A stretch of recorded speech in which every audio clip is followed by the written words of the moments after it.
Hello नमस्ते तपाईहरुलाई फेरि पनि मेरो च्यानलमा स्वागत छ। आज मैले चाहिँ तपाईहरुलाई माइक्रोसफ्ट अफिस वर्डमा सीवी बायोडाटा कसरी चाहिँ बनाउन सकिन्छ त्यसको बारेमा स्टेप बाइ स्टेप गरेर सिकाउने छु। तपाईहरुले भिडियोलाई स्किप नगरिकन राम्रोसँग सपोर्ट गरेर हेर्दिनु होला। ल माइक्रोसफ्ट अफिस ओपन गरिसकेपछि पहिला हामीले सीवी को बारेमा बुझ्नुपर्छ। सीवी भने के हो, के को लागि युज गर्छौं हामी। जस्तै यहाँ चाहिँ तपाईको इंग्लिशमा पनि छ, यहाँ नेपालीमा पनि छ।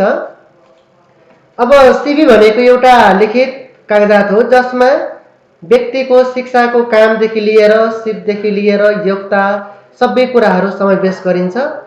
यो खासमा हामीले जागिर गर्नको लागि, इन्टर्नशिप गर्नको लागि, अध्ययनको अवसरको लागि हामी के गर्छौं त आवेदनहरू प्रयोग चाहिँ गर्छौं हामी। अब यो हामी के को लागि युज गर्ने त सीवी। एप्लाई फर जब, जब को लागि एप्लाई गर्नु पर्यो, इन्टर्नशिप को लागि, ट्रेनिङ को लागि, त्यस्तै अब हायर एजुकेसनमा स्टडी गर्नको लागि हामीले स्किलहरू, क्वालिफिकेसनहरू हामीले शो गर्नको लागि हामीले के को युज गर्छौं त हामी सीवी को युज चाहिँ गर्छौं हामी। अब हामीले बायोडाटा चाहिँ कसरी बनाउने त। मैले यहाँ गएर नयाँ पेज लिए। त्यस्तै पहिला हामीले लेआउटमा जानु पर्यो, साइजमा जानु पर्यो, A4 साइज गरे। ओरिएन्टेसनमा गएर पोर्ट्रेट, मार्जिनमा गएर न्यारो। त्यसपछि अब हामीले यहाँबाट स्टार्ट गर्नुपर्छ। आफ्नो क्वालिफिकेसन, एजुकेसन देखि लिएर हरेक कुराहरू यहाँ चाहिँ लेख्नु पर्ने हुन्छ तपाईले। जस्तै मानौ मैले यहाँ गएर सेन्टरमा क्लिक गरे।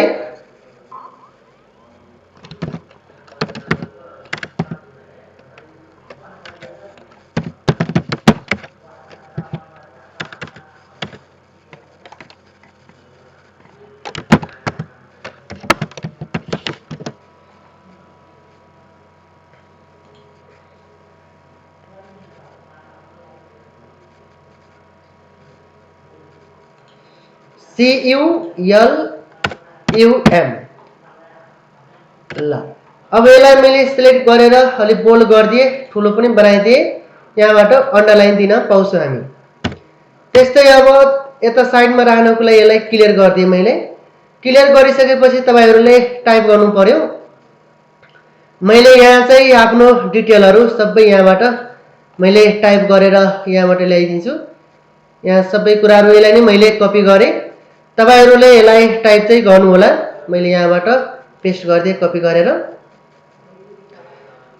त्यस्तै अरु पनि हामीले आफ्नो करियर अब्जेक्टिभ समरीहरु सबै कुराहरु राख्न पाउनुहुन्छ। मैले यसलाई नै कपी गरेर यहाँ चाहिँ पेस्ट गर्दिए। तपाईहरुले यो चाहिँ टाइप गर्नु होला।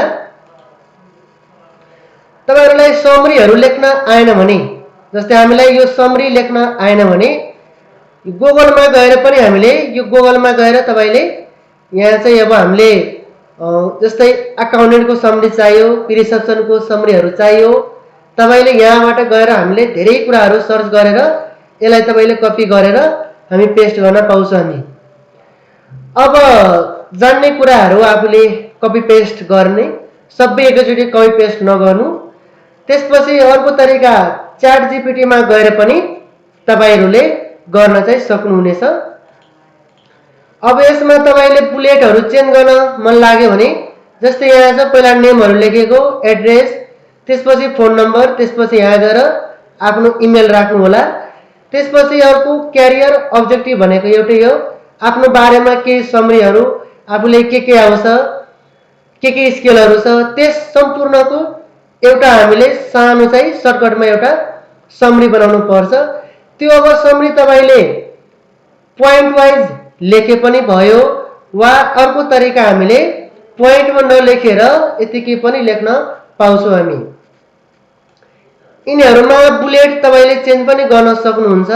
यो सबैलाई मैले सिलेक्ट गरे। सिलेक्ट गरेर बुलेट आइकनमा गएर यहाँबाट बुलेटहरु पनि हामी के गर्न पाउँछौं, सबै बुलेटहरु हामीले राख्न मजाले पाउँछौं हामी। यहाँबाट बुलेट आइकनहरू के गर्न पाए त चेन्ज गर्न पाए हामीले। यिनीहरूलाई हामीले काट्न पनि पाउँछौँ मजाले।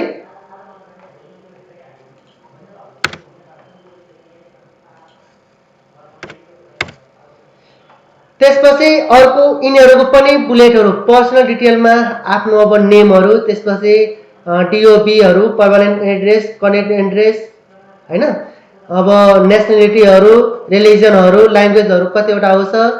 त्यस्तै अब यसमा पासवर्डहरू राख्नु पर्यो भने पासवर्ड पनि राख्न पाउँछौँ हामी।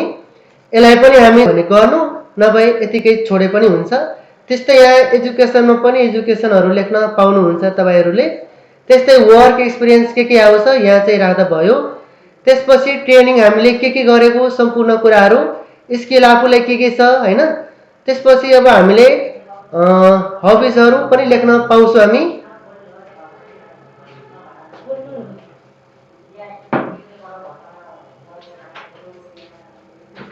त्यसपछि लास्टमा डिक्लेरेसन भनेर पनि राख्दा भयो हामीले। अब ग्यापहरू अलिक धेरै भयो भने यो सबैलाई सिलेक्ट गर्ने, सिलेक्ट गरेर हामीले कहाँबाट लाइन स्पेसमा गएर 1.0 फेरि यसमा गएर रिमुभ स्पेस आफ्टर प्याराग्राफ पनि गर्न पाउँछौँ हामी। ल अब हामीले ग्यापहरू एउटैमा अटाउन पनि नसक्ला। अब यसको लागि अब हामीले कुनै बेला अब हामीले यो स्पेसहरू पनि सार्नुपर्ने हुन्छ। अब यसलाई पिडिएफ गर्नु पर्यो भने हामी कहाँ जानु पर्यो त, फाइलमा जाने, फाइलमा गएर एक्सपोर्टमा जाने, क्रिएट पिडिएफ गरिदिने। डेस्कटपमा क्लिक गर्छौँ हामी, यहाँ गएर पब्लिस हानिदिने।